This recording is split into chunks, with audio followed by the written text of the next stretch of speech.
Welcome to PM7 భక్తి channel. మాఘమాసం వచ్చేసింది. దీంతో పెళ్లిల సందలు మొదలయ్యాయి. ఈ ఏడాది అధిక సంఖ్యలో వివాహాలు జరగనున్నాయి. ఈ నెల 31వ తేదీ నుండి గృహప్రవేశాలకు మంచి ముహూర్తాలు ఉండగా ఫిబ్రవరి 2వ తేదీ నుండి మార్చి 26 వరకు పెళ్లిళ్లు జరుపుకునేందుకు శుభ ముహూర్తాలు, కళ్యాణ గడియలున్నట్లు వేద పండితులు చెబుతున్నారు. పెళ్లిపీటలు ఎక్కటానికి, మూడు ముళ్లతో ఒక్కటయ్యేందుకు నిశ్చితార్థం జరిగిన జంటలు ఎంతో ఆశగా ఎదురు చూస్తున్న మాఘమాసం రానే వచ్చేసింది. గురువారం నుండి మార్చి 16వ తేదీ వరకు పెళ్లిళ్లకు, నూతన గృహప్రవేశాలకు అన్ని మంచి ముహూర్తాలే. ముఖ్యంగా నిశ్చితార్థం జరిగిన ఇళ్లలో ఇక పెళ్లిళ్ల సందలు మొదలయ్యాయి.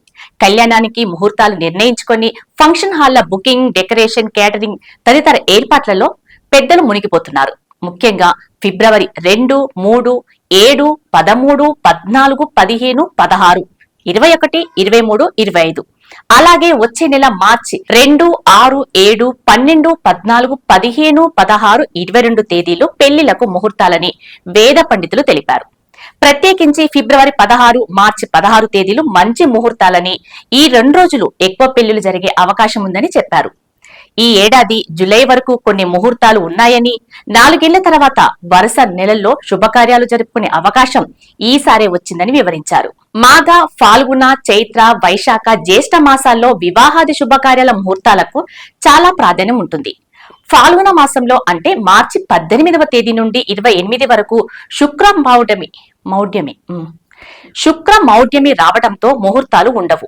శ్రీరామనవమి తర్వాత మళ్లీ పెళ్లిల సందడి మొదలవుతుంది. పెళ్లి వేడుకల సమయం కావటంతో పురోహితులు, ఫంక్షన్ హాళ్లు, డెకరేషన్, క్యాటరింగ్, నిర్వాహకులు, పూల వ్యాపారులకు ఫుల్ డిమాండ్ పెరిగింది. కాగా ఈ ఏడాది అధిక సంఖ్యలో వివాహాలు జరగనున్నాయి. వచ్చే 2 నెలల్లో చాలా వరకు వివాహాలకు కళ్యాణ మండపాలు ముందస్తుగానే బుక్ చేసుకున్నారు.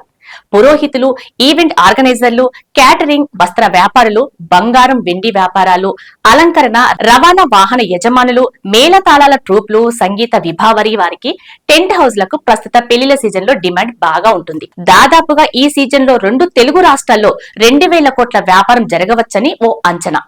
మరి ఇంకెందుకు ఆలస్యం? మీ ఇంట నిశ్చితార్థమైతే వెంటనే బాజా భజంత్రులు మోగించండి.